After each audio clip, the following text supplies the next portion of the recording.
સતગુરુ મહારાજની જય.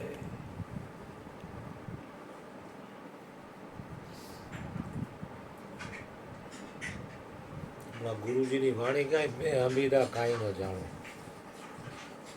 જાણું તો ગુરુજીની મોજ માણું.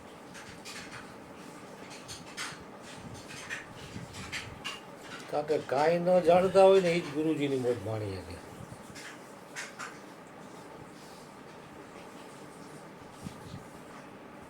કારણ કે જાણપણું હોય એટલે અહીંયા મન હોય, મન હોય અહીંયા મત હોય.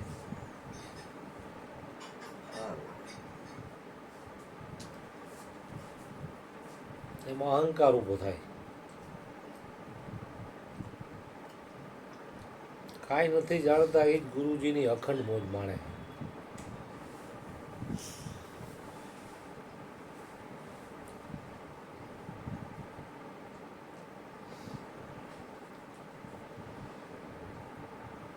હું કંઈક જાણું છું ને એ એનું અજ્ઞાન બતાવે છે. બે ડબલા અહીંયા મૂકી આવજો બેટા. હા, એ તો મૂકી દે. બે ડબલા અહીંયા મૂકી આવજો. ઓલી ડબ્બી ના બે છે અહીંયા જોઈ ને બે ધોઈને મૂકી દે. બે ઓલી પાટલી રાખીને પછી ખોલીને મૂકી દેજે અંદર. અને એક બોટલ પાણી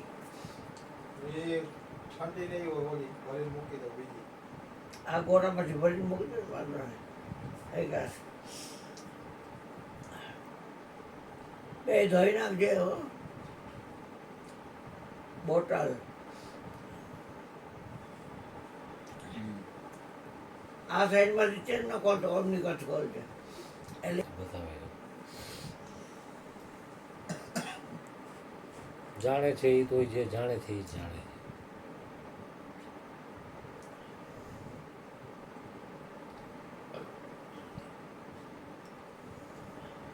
હું કંઈક જાણું છું ને એમ થાય મારા જેવો કોઈ નથી. હું જાણું છું ને આને ખબર નથી.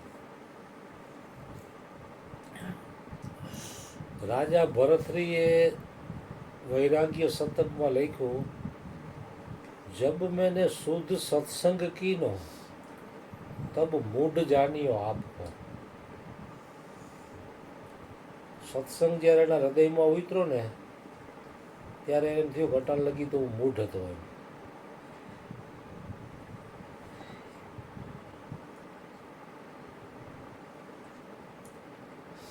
એટલે મહાપુરુષોને આ સમજણ મળી જાય ને પછી એ કાંઈ વાદ વિવાદમાં ઉતરતા નથી. સામે વાળો કદાચ કાંઈ જ્ઞાન ફાળતો હોય તો કહી દે ભાઈ તમે બરોબર છો, હું આમાં કાંઈ જાણતો નથી, તમે જે જાણો છો ને એ બરોબર છે. એ વાદ વિવાદમાં ઉતરે નહીં ક્યાંય.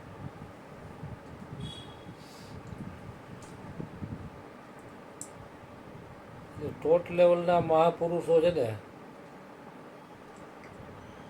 એને કોઈ હારે વાદ વિવાદમાં રસ જ નથી. કારણ કે એમાં સમયની બરબાદી કરવી એના કરતાં તો એ પોતાના સ્વ સ્વરૂપમાં પોતાની સ્થિતિમાં રહીને મોજ ન કરે. અને એમાં મોજ છે એ બીજે ક્યાંય છે નહીં.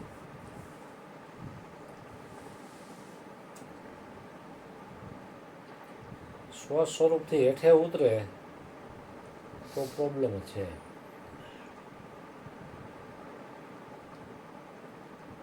અનેક પ્રકારની ચિંતા અને ઉપાધિઓ છે. ઉદર ચિંતા પ્રિય ચર્ચા વિરહીના સંભારણા સ્વ સ્વરૂપે સ્થિર થા તો એ બધા સહેજ ટળે. ઉદર ચિંતા એટલે કે આ શરીર છે એ ઉદરી માયા છે અને આમ જોઈ તો કે ભૂખ લાગશે તો હું કરશું એની ચિંતા. પ્રિય ચર્ચા કે ફલાણા ભાઈ આવીને જો કંઈક વાત કરે તો મને મજા આવે, આપણને પ્રિય હોય એવી ચર્ચા, અપ્રિય નહીં.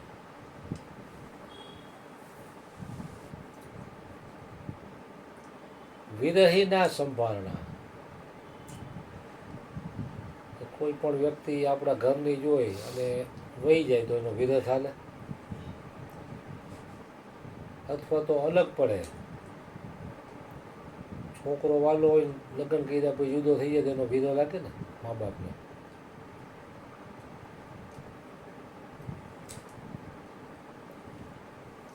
ઉદર ચિંતા પ્રિય ચર્ચા વિરહીના સંભારણા, સ્વ સ્વરૂપે સ્થિરતા તો એ બધા છે જ એટલે.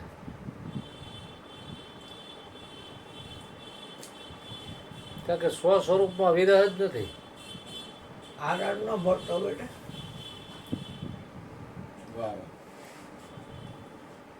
પોતાનું નિજ સ્વરૂપ જે રહ્યું, સ્વ સ્વરૂપ રહ્યું, એ કાયમ છે, નિત્ય છે, પ્રગટ છે. એમાં વિરહ છે ને શરીરના તો જે કાંઈ સંબંધો છે એમાં વિરહ થવાનો જ, વિયોગ થવાનો જ. શરીરથી કાંઈ બી કોઈ નથી.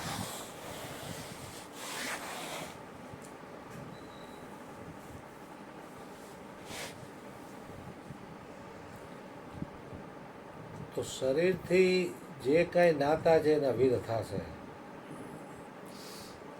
તો પરમાત્માએ આ જે શરીર આપ્યું છે 40, 50, 100 વર્ષ, તો એમાં જેનો કોઈ દી વિરહ નથી થતો, જેનો નિત્ય સંયોગ જ છે, એ પ્રાપ્તિ કરી લેવાની છે અને એમાં ટકી જવાનું છે. એમાં પોતાના સ્વ સ્વરૂપમાં.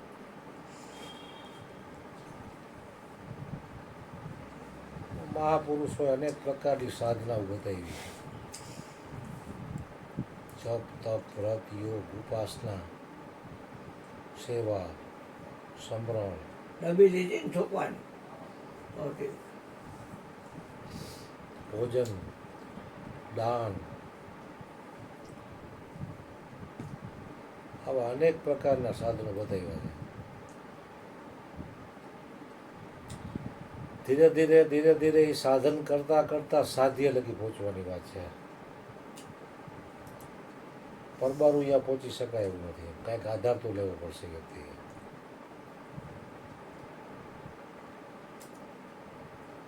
જે મહાપુરુષોએ જે આધાર લઈને અહીંયા પહોંચ્યા છે એના સંગમાં આવો તો એ તમને એ આધાર બતાવે.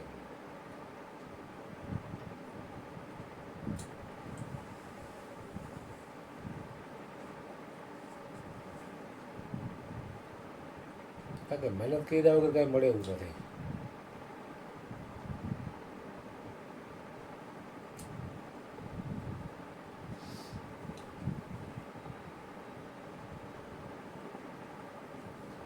એ મહાત્મા પોતે આત્મજ્ઞાની હોય છતાં એ કોકને મંત્ર જાપ આપે,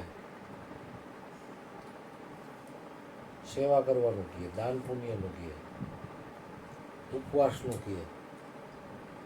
એને ખબર છે કે આને સીધો બ્રહ્મજ્ઞાનનો ઉપદેશ આપીશ તો આને પચશે નહીં. આ વાળાદ્રીવાળા રાજુ બાપુ રહ્યા તો એ કોઈને કાંઈ પ્રોબ્લેમ હોય અને અહીંયા આવતો હોય કોઈ વ્યક્તિ,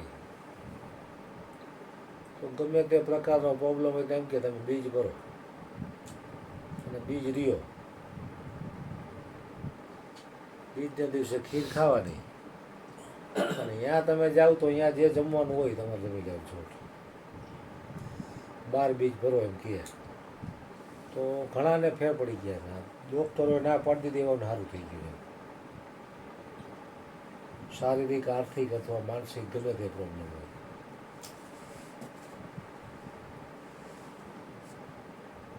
અને કોઈ મહાપુરુષો મંત્ર જાપ આપે છે કારણ કે અહીંયાથી નહીં આગળ ઉઠ્યા હોય. જેમ દાખલા તરીકે કબીર છે તો એને રામાનંદ સ્વામી પાસેથી રામ રામ મંત્ર જ મળ્યો હતો. તો રામ રામ મંત્રનું સ્મરણ કરીને કેટલા ઉચ્ચ કોટીના સંત થયા. એ તમામ સંતોમાં સંત શિરોમણી ગણાય કબીર સાહેબ.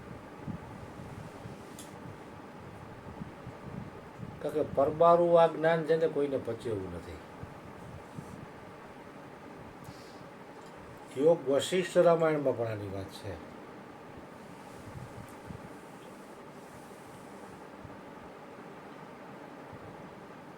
मुनि शार्दुल श्री वशिष्ठ जी महाराज कहते हैं कि राम जी देखे हुए, सुने हुए और भोगे हुए भोगों में जब उबान आती है, उपरामता आती है, तब अन्न देखे, अन्न भोगे, अन्न सुने, अन्न देखे और अन्न भोगों में रुचि होती है।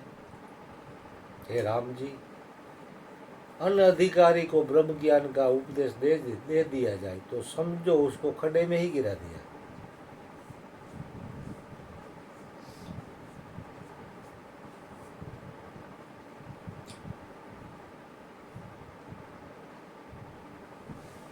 तो राम ने खरेखर જરૂર હતી તો વશિષ્ઠ મહારાજે એને જ્ઞાન આપ્યું.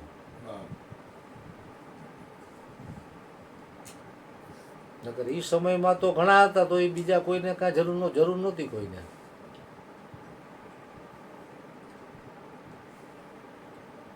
જરૂર વગર આ વસ્તુ કોઈને આપવા જેવી નથી.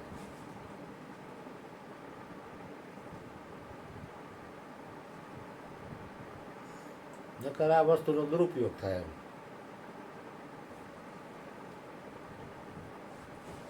કારણ કે કોઈ પણ વ્યક્તિ પાત્રતા કેળવશે ને તો આત્મરામી મહાપુરુષોનો એને ભેટો થશે જ. એની પુણ્યાય વધે, પુણ્યાય ચમકે અને એની પાત્રતા આવે ને તો વસ્તુ એની મેળે આવશે. અને પાત્રતા નહીં હોય ને બ્રહ્મજ્ઞાની સંતનો ભેટો થાય તો તમને કાંઈ પરિણામ નહીં આવે.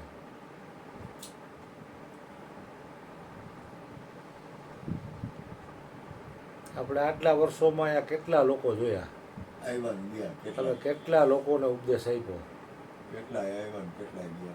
તમારો ભાવ ઊંચો કે કોઈ પણ ભોગે આનું કલ્યાણ કરું, પણ દેખાદેખીથી આવ્યો હોય.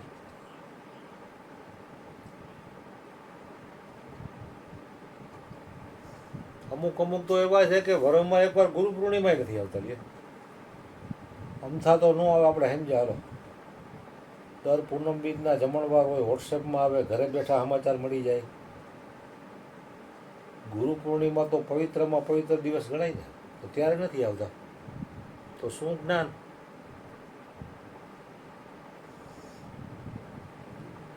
કારણ કે એની પાત્રતા નહોતી ને વસ્તુ દીધી, ઠેરાણું નહીં એનામાં. કુપાત્રની આગળ વસ્તુ ન ભાવીએ પાનબાઈ, સમજીને રહીએ આપણે ચૂપ રે.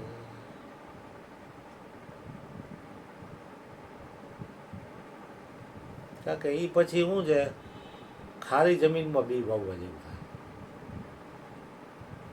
ઉગે નહીં.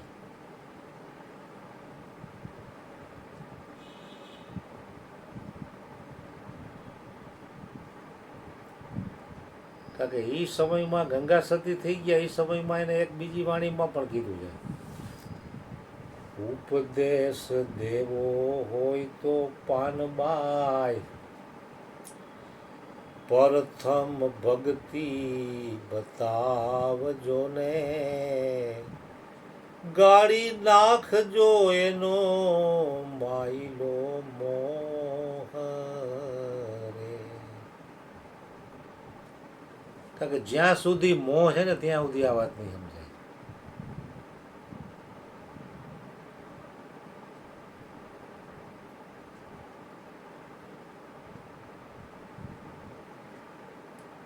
સંસારના કુટુંબ પરિવારના ને જેટલા કોન્ટેક્ટમાં હોય ને મોહ છે ને ત્યાં લગી વાત નહીં સમજાય. રામાયણમાં કીધું ને, મોહ સકલ વ્યાધિ ન કર્મના, તેહી તે ઉપજે અતિ ભવસુલા. અત્યારે તો આમ જો તો કડી કાળ હાલે છે.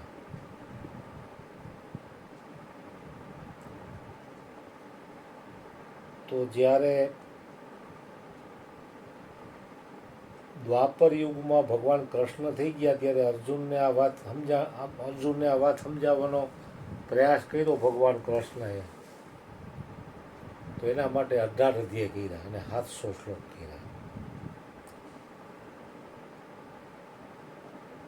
તો અર્જુનને સાક્ષાત ભગવાન કૃષ્ણ સામે હતા તો એને કેટલી બધી મહેનત પડી.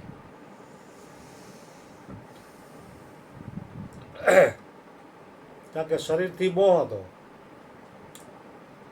જ્યોતિબા કહેતા ને, જે શિષ્ય પોતાને શરીર સમજતો એ ગુરુને પણ શરીર જ સમજવાનું. પોતાને જે શુદ્ધ સચ્ચિદાનંદ સમજતો એ જ ગુરુને શુદ્ધ સચ્ચિદાનંદ માને.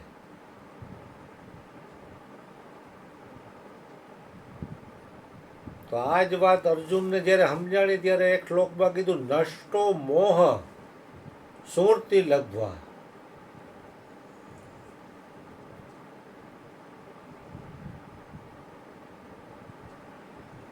નષ્ટો મોહ સ્મૃતિ લબ્ધવા તત્પદમ પરમ શાંતિ. જ્ઞાનમ લબ્ધવા પરમ શાંતિ. નષ્ટો મોહ સ્મૃતિ લબ્ધવા જ્ઞાનમ લબ્ધવા પરમ શાંતિ. હે કેશવ, હે માધવ, હવે મારો મોહ નષ્ટ થયો છે. મોહ નષ્ટ થયો ત્યારે તો એને યુદ્ધ કર્યું, ન કરી તો એને બધા કુટુંબીજનો દેખાતા હતા. એને યારે યુદ્ધ કરવામાં પણ એ ના પાડતો હતો.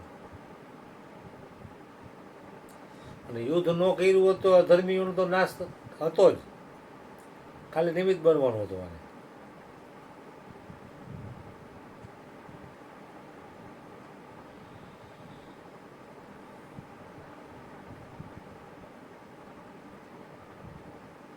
કારણ કે સત્સંગથી જ મોહ ઘટશે, મટશે. બાપુ સાખી બોલે ને રામાયણની કઈ, બીનું સત્સંગ નારી કથા તે બીનું મોહ ન ભાગજો. બીનું સત્સંગ ન હરી કથા, તે બીનું મોહ ન ભાગ. મોહ ગયે બીનું રામ પદ, હોઈ ન દ્રઢ અનુરાગ. કારણ કે મોહનો નાશ તે વગર થાય એમ નથી. એક સત્સંગનો આધાર તો જોશે. એટલે સત્સંગ નહીં કરે તો વ્યક્તિ કુસંગ તો કરવા નહીં જ. કુસંગ તો ડગલે ને પગલે પડ્યો જ છે. સત્સંગમાં જેટલી વાર બેસે એટલી વાર એ કુસંગથી બચજો. કારણ કે આખું બ્રહ્માંડ જગત આખું હળગી ગયું.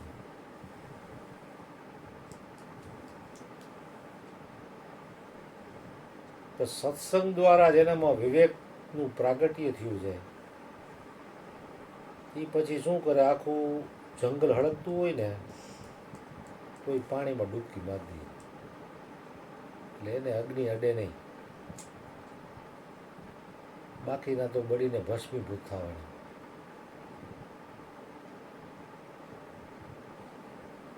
કે ખારા સમુદ્રમાં મીઠી વીરડી સમાન છે આ સત્સંગ. એ સિવાય એને બીજે ક્યાંય સુખ શાંતિ નહીં મળે. ગમે એટલું દોડી લે, ગમે તે કરી લે, છેલ્લે તો એને અહીંયા જવું પડશે.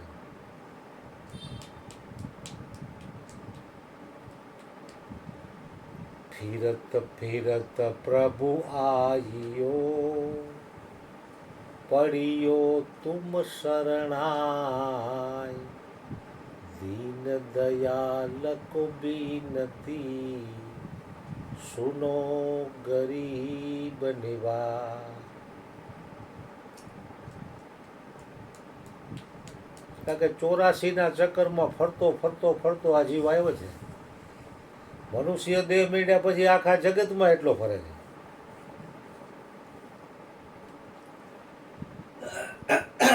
ફિરત ફિરત પ્રભુ આયો, પડિયો તુમ શરણાય. કારણ કે હરિગુરુ સંતોના ચરણ લીધા સિવાય ક્યાંય શાંતિ નથી એમ.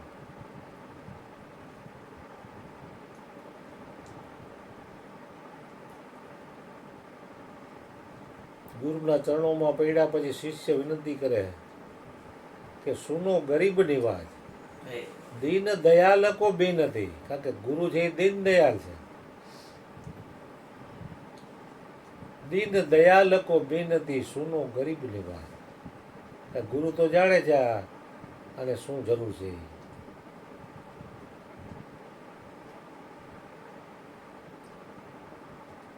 એનાથી અજાણ્યું તો કાંઈ છે નહીં. શિષ્ય એમ માને છે કે ગુરુને કાંઈ ખબર નથી. એને ખબર હોય પણ એ કોઈને કહે નહીં. કોણ કોણ કિતને પાણી સબકી હે પહેચાન. જે થાય જ નહીં વસ્તુ.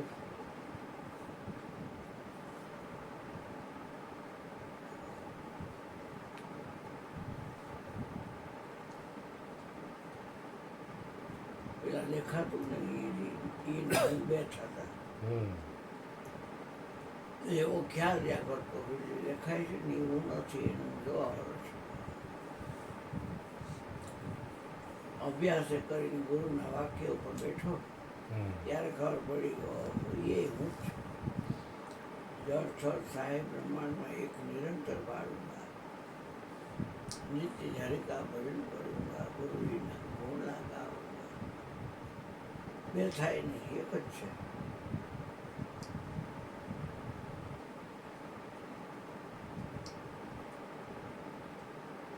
સાંભળવાનું ને સાંભળવાનું એક જ છે.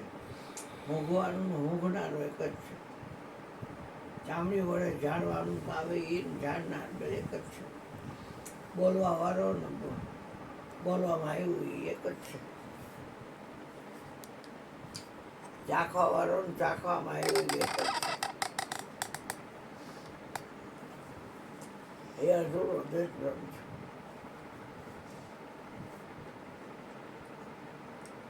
જળ સ્થળમાં જે અંતર્યામી એક નિરંતર ભાળને, એ અંતર નથી, નિરંતર છે. જળ સ્થળમાં જે અંતર્યામી એક નિરંતર ભાળને,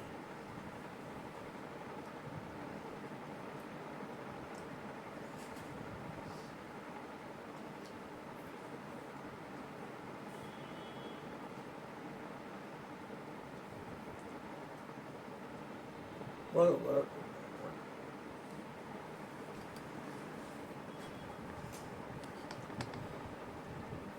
કેટલા મોંઘો મનુષ્ય દેહ મળ્યો.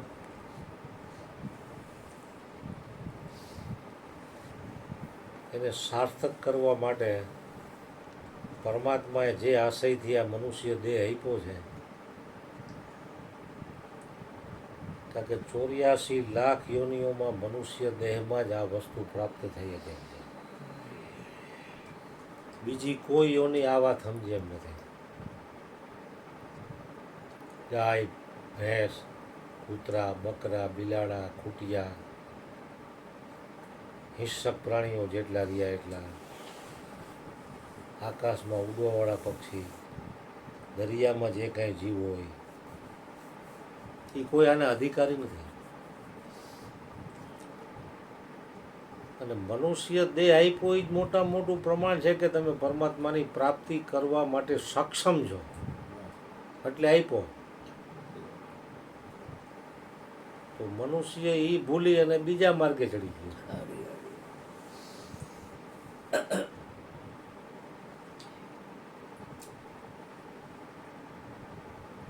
આજ રાજકોટ જિલ્લામાં કોઈને કલેક્ટરનું પદ મળે તો એની પાસે બધી ડિગ્રી ભણેલો એને જ કદ બેહાડે ને.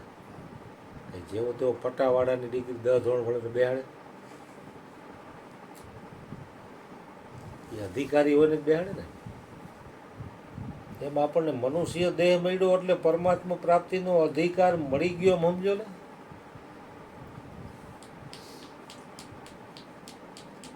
મારા પ્યારા ભગવાન. એટલે આપણે ગુરુજીએ પણ એક વાણીમાં કીધું, આ અવસર છે હરી મળવાનો, ફેર મિલન નહીં આયો રે. હું ને મારું, તું ને તારું, એવું અજ્ઞાન જ્ઞાન કરાયો રે. આ અવસર છે હરી મળવાનો ફેર મિલન નહીં આવ્યો રે.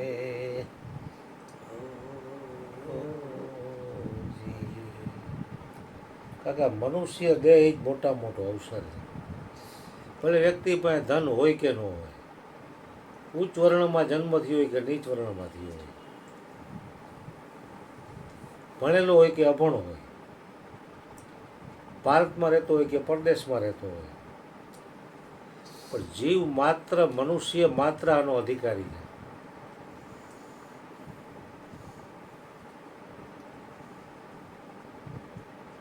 એના માટે હરિગુરુ સંતોએ જે એના માટે પુરુષાર્થ બતાવ્યો છે, ભજન જે કાંઈ બતાવ્યું તો વ્યક્તિએ ખુદ જ કરવું પડશે. ગુરુ તો એક જાતના માર્ગદર્શક છે.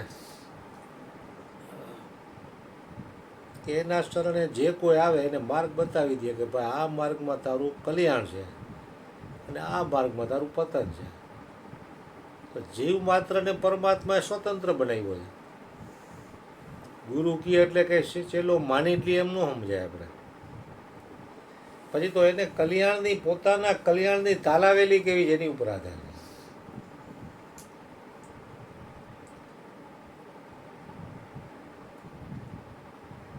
પોતાનું હિત તો પોતાને ખબર જ છે. આ જેટલા જેટલા સીલ ઉપર પગ મૂકે દારૂ પીવાવાળાને ખબર નથી હું આ ખોટું કરું છું પણ નુકસાન થાય છે. જુગાર રમવાવાળો બરબાદ થઈ ગયો હોય તો મૂકતો એને ખબર નથી કે આમાં બરબાદી છે. માંસ મટન ખાતો હોય ને શરીરમાં અનેક પ્રકારના રોગો હોય તો એ નથી જાણતો કે આ હું કરું છું ખોટું છે. ચોરી કરતો એને ખબર નથી કે આ ધંધો ખોટો છે. એના દીકરાને ચોર નો બનાવે. પરસ્ત્રીગમન કરતો એને ખબર હોય કે આ બરબાદીનો માર્ગ છે. એટલે જ હરિગુરુ સંતો પેલા વેલા એને 5 સીલનું પાલન લેવડાવે.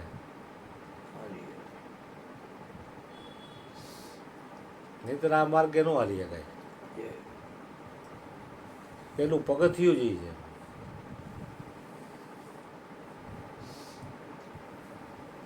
તો અટાણે કડી કાળમાં પરમાત્મા ન બને તો કાંઈ નહીં, ખાલી મનુષ્ય બનીને જીવે તો સારું છે.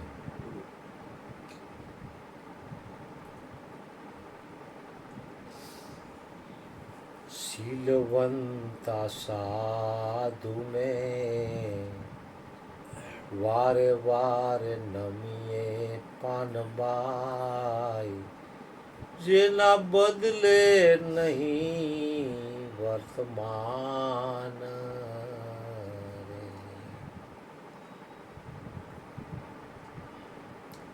ખાલી શીલવાન પુરુષ હોય ને તો એ પૂજનીય બની જાય. બોલે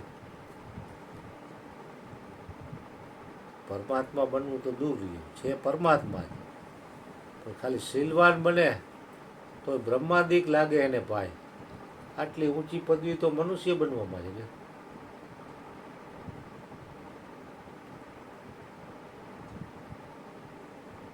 એ વ્યક્તિ પૂજનીય બની જાય છે,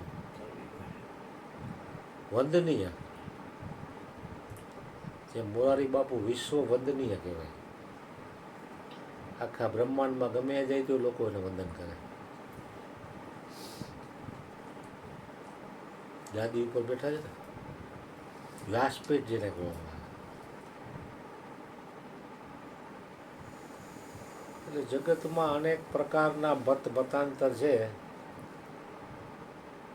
એની જગ્યા બરોબર છે, પણ સંતોનો મત છે ને એ સર્વશ્રેષ્ઠ મત છે.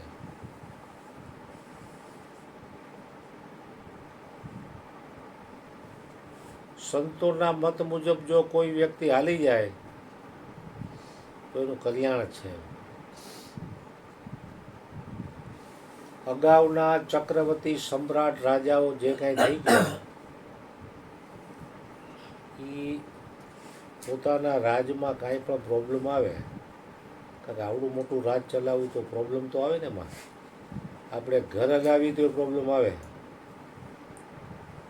તો જ્યારે જ્યારે એના મંત્રીઓને કે રાજાને ખુદને કાંઈ ખૂટતું ન હોય કે આમાં શું કરવું, એ નિર્ણય લઈ શકતા ન હોય, ત્યારે ગુરુના ચરણે જઈને ગુરુની સલાહ લેતા કે આમાં આ રીતનો પ્રોબ્લેમ છે તો આમાં મારે શું કરવું. તો સદગુરુ જે પ્રમાણે સલાહ આપે એ પ્રમાણે વર્તતા. તો એવા ચક્રવર્તી સમ્રાટોના નામ આજે ઇતિહાસમાં અમર છે. મન ફાવે મહિલાના કોઈના નામ નિશાન નથી.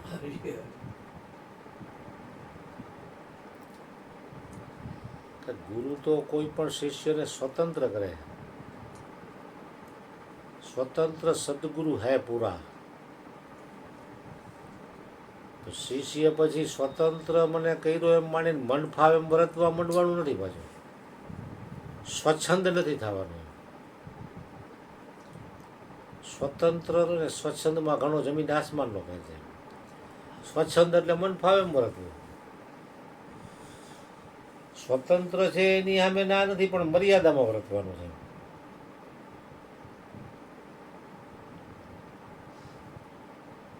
જેમ લક્ષ્મણે કેમ સીતાજીમાં જંગલમાં હતા તો લક્ષ્મણ રેખા થાય નહીં કે આની બહાર જતા નહીં, છતાંય રાવણે એવી ચાલ કરીને એને બહાર લીધા. તો શું પરિણામ આવ્યું? એવી રીતે ગુરુએ પણ જે મર્યાદા આપી છે એનું ઉલ્લંઘન કરે તો પછી શિષ્યને ભોગવવું જ પડે ને.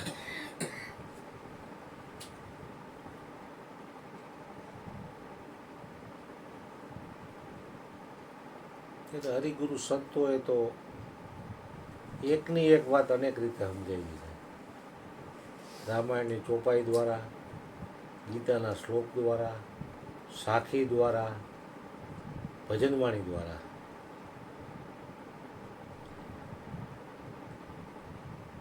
કારણ કે કઈ વાતથી આનું કલ્યાણ થવાનું છે ખબર નથી. નહીં તો સીધી એ વાત ન કરી દે ગુરુજી એને, કારણ કે એ બાજી બંધ છે. કયો શબ્દ એને લાગી જાય ને એનો બેડો પાર થઈ જાય નક્કી નથી. કે મશીન ગનમાંથી ગોળી છૂટતી પણ કઈ ગોળી એને લાગે એ કેમ નક્કી થાય?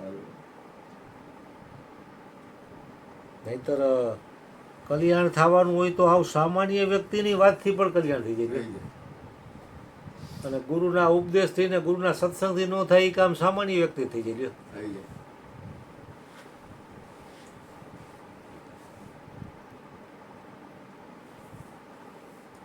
લાલા બાપુ કરીને એક શેઠ હતા.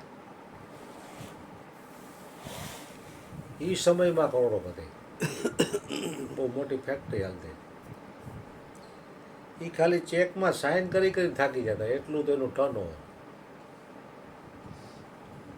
છોકરા બધા વ્યવસ્થિત, વહુ વ્યવસ્થિત. પોતાને 75-80 વર્ષની ઉંમર થઈ ગઈ. પછી એ શું કરે, એના ગામથી થોડે દૂર ચાલીને જાય, એટલે વોકિંગ થાય. અને અહીંયા નદીને સામે પર બગીચો હતો. અહીંયા બધા આરામ કરવા માટે ખુરશી ને ઝાડ ને આન તેન ઘાસ ઉગેલું ને એવું.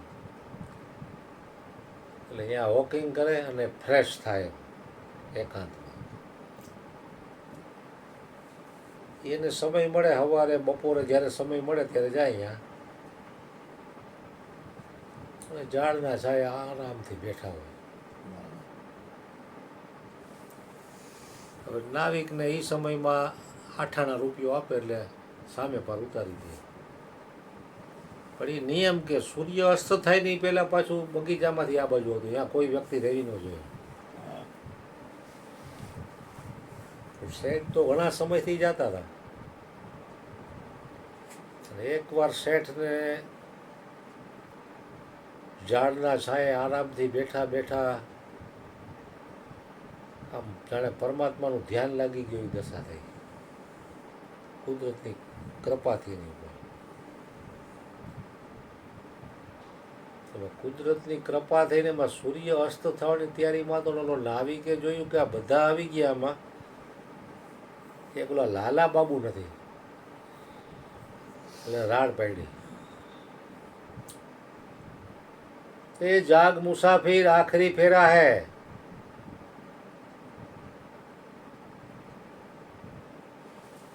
शाम ढल रही है, जाग मुसाफिर, ये आखरी फेरा. આવું 3 વાર બોલ્યો નાવિક. લાલા બાબુ જાગી ગયા ને ઝટકો. ઓહો, આ મનુષ્ય જન્મ તો આખરી ફેરો છે, પછી વારે વારે તો આ મળશે નહીં. અને જાગવાનું કહે છે, જાગ મુસાફિર, શામ ઢલ રહી હે. એ કે મને હવે 75-77 વર્ષ થઈ ગયા, હવે મારે આમાં શું લઈ લેવું છે? છોકરા છોકરી બધા વેલ સેટ છે, લાખો રૂપિયાની આવક છે, મારે જોઈશું. તો શેઠ ઊભા થયા, નાવિકના શબ્દો છે ને હૃદયમાં ઉતરી ગયા.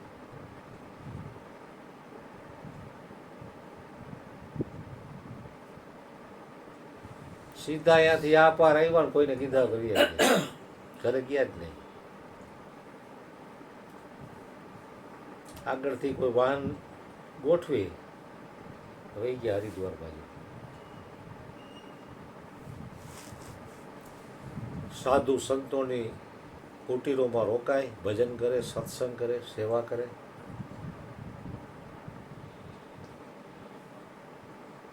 આવું થોડો સમય કર્યું તો એક સંત એવા મળી ગયા, સત્સંગ થતો હતો.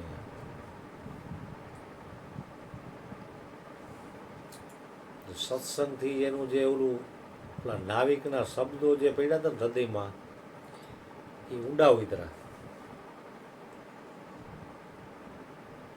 કે બાપજી મારી ઉપર કૃપા કરો, મને આઈને રાખો, હું અહીંયા સેવા કરીશ,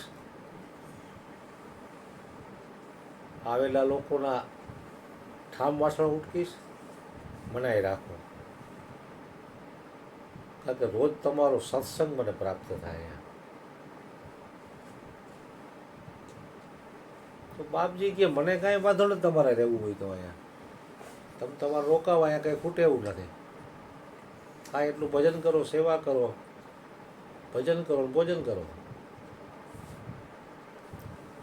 તો થોડાક દિવસ થયા તો વાંકડે ઘરે હાહાકાર મચી ગયો. લાલા બાબુ ક્યાં ગયા, લાલા બાબુ ક્યાં ગયા?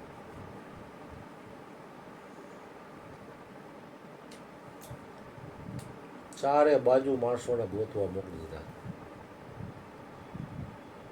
એના જે અંગત હોય ને, મેનેજરો, સીએ ના અંતે, ચેરમેન, પ્રમુખ,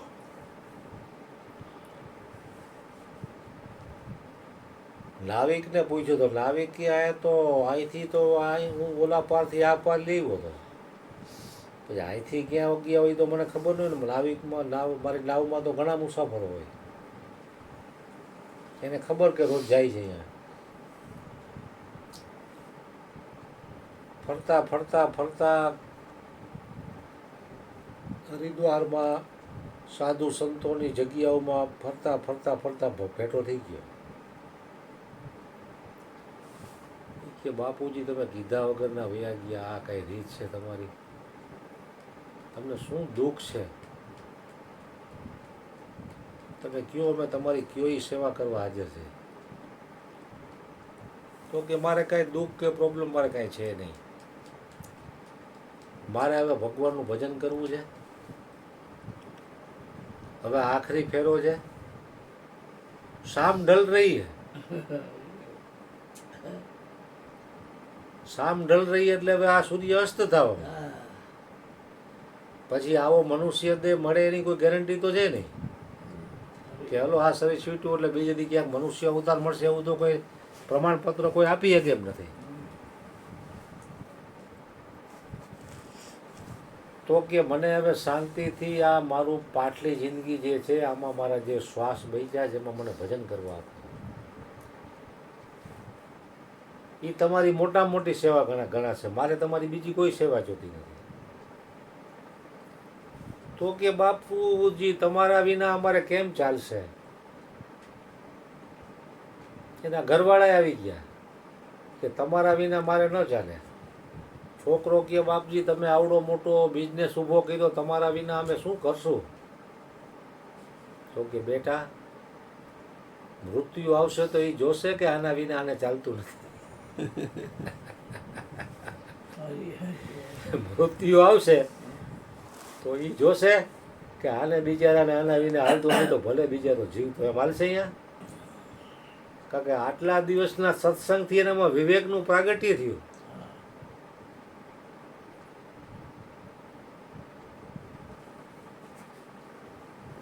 એ કે જે કાંઈ મિલકત છે એમાં તમે કયોમાં હું સાઈન કરી દઉં, મારે આમાંથી એક ફૂટી કોડી પણ જોતી નથી, પણ તમે મને ભજન કરવા દો.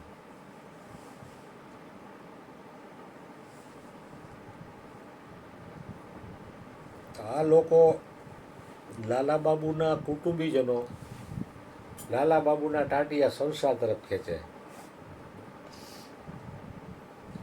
અને ઓલા બાપુ એની તરફ ખેંચે. તો કે બાપુ આમાં શું કરું? तो बाप जी के बेटा जिसका जोर होगा उसी तरह तू चला जाएगा.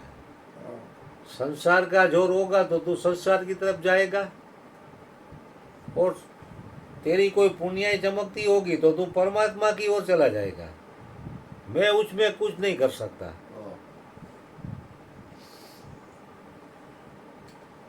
થોડોક સમય અવારનવાર આવ્યા ને ગયા ને પછી ઘરનાઓને એમ થયું આપણે તો ભજન સત્સંગ કરી નથી શકતા, આવડી મોટી ધન સંપત્તિ, આવડું મોટું સામ્રાજ્ય, તો આ કરે છે તો આપણે એને તો રોકાય નહીં ને. પરમાત્માના માર્ગે કોઈ વ્યક્તિ જાતો ને રોકવું એ મહાપાપ છે. કે આપણે નથી કરી શકતા તો એ કરે તો એને આપણે ધન્યવાદ દેવા જોઈએ. એના ટાટિયા ખેંચીને આપણો બીજો જન્મ બગાડાય નહીં. ઘરનાઓને સમજાણું તો કે બાપુજી ચેકમાં સાઈન તમારી હાલે, તો કે તમે કાગળિયા લેવો, વારસદારમાં હું તમારી સાઈન કરશે, તમારા ત્રણેય દીકરાઓની સાઈનથી બધો વહીવટ થશે. મારે કાંઈ જોતું નથી. પછી શું કાંઈક જોતું હોય તો મારે તમારે હાયા કરવી ને. કાંઈ જોતું જ નથી, સાઈન શા છે? चा गई चिंता गई मनवा बे परवा, जिनको कछु न चाहिए वो शान को सा. બોલાવને સારું એમ થયું કે બાપુજીને તો આ કેવી ફકીરી લાગી થોડા સમયમાં.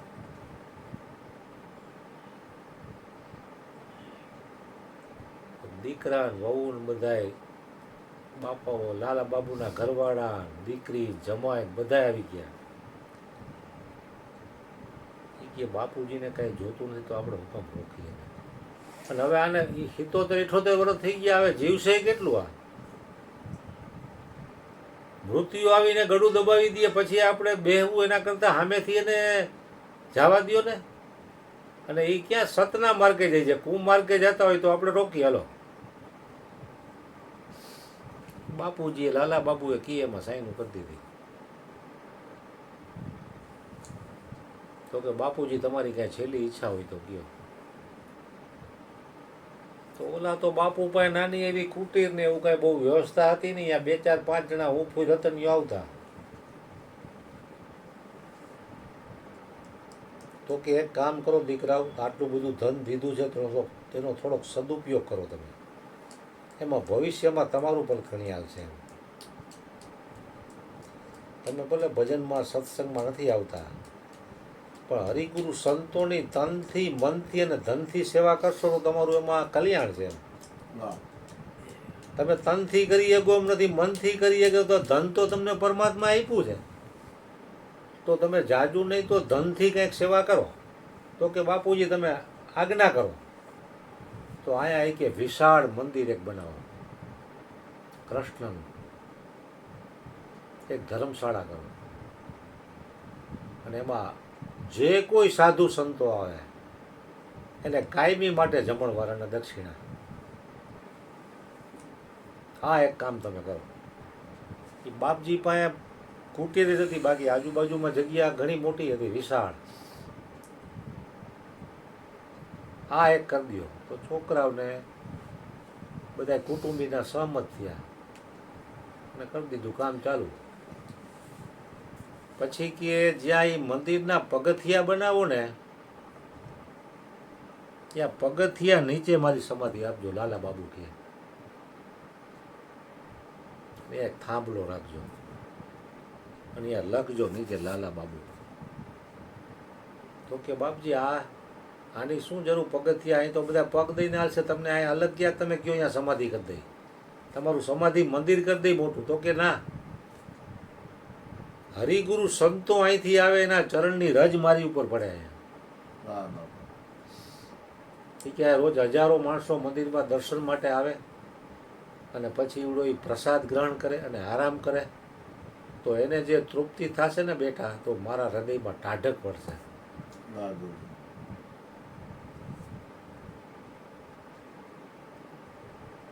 તો આજે પણ એ લાલા બાબુનું મંદિર છે લ્યો. તો લાલા બાબુએ કાંઈ કરતા કાંઈ સાધનાઓ નહોતી કરી, કોઈ શાસ્ત્રો નહોતા વાંચ્યા, કે મંદિરોમાં પણ ગયેલા નહીં, રૂપિયાથી જ બદલે બધો એવડો બિઝનેસ. તો એક નાવિકના શબ્દોથી મહાન થઈ ગયા. એટલે પરમાત્મા ક્યારે કોને કઈ રીતે એનું કલ્યાણ કરે એ કાંઈ કહી શકાય નહીં.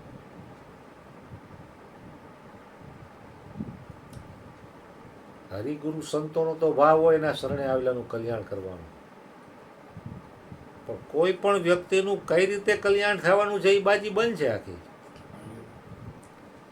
કોઈનું સહજમાં થઈ જાય ને કોઈને વર્ષો લગી મહેનત કરવા છતાં માંડ થાય.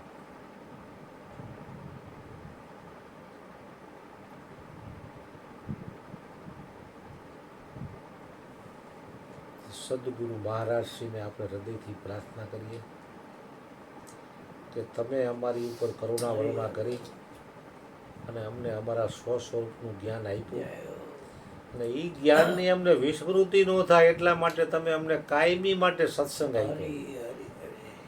અને આવો નાવો સત્સંગ સૂર્યચંદ્રના તેજ રે ત્યાં સુધી ચાલુ રહે એવી તમે અમારી ઉપર કરુણા વરુણા કરો. સતગુરુ મહારાજ.